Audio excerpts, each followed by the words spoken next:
Donc nous sommes au Collège Paul Bert, à Auxerre, et je suis professeur donc, de l'option découverte des métiers 3 heures. Alors historiquement, nous, dans le collège, on a l'option depuis 4 ans. On voulait à tout prix que nos élèves, quand ils font le choix de l'orientation, ils aient les éléments qu'ils n'avaient pas forcément jusqu'ici. Je dirais pas qu'elle est différente des autres, parce que ça reste une option de culture générale, de la même manière que le latin ou que le grec. C'est-à-dire que les élèves qui rentrent dans cette option ont les mêmes chances d'orientation que les autres.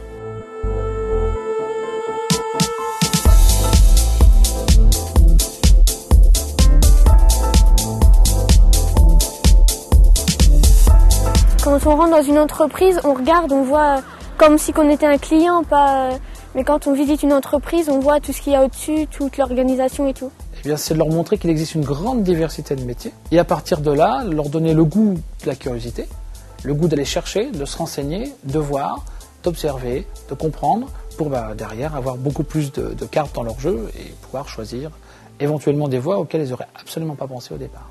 Aujourd'hui, ce que j'ai appris pendant la visite de chez Hamelin, j'ai appris comment il faisait le verre et puis il a lu. Ça nous montre différentes choses du métier qu'on ne connaît pas. Et quand vous aviez notre âge, est-ce que vous vouliez vraiment faire ce métier-là? Quand j'avais votre âge, je ne savais pas quel métier je voulais faire. Dans chaque métier, on a une utilité.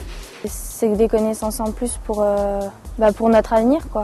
Si c'était à refaire, je reprendrais l'option. Parce que c'est vraiment super, on découvre des métiers, on sait vraiment où aller. La DP3 c'est vraiment génial quoi, parce qu'on a découvert des nouvelles entreprises, c'était génial, on a découvert des nouveaux métiers, l'ambiance elle est parfaite et tout, on s'est fait des nouveaux copains, c'est extraordinaire, c'est bien.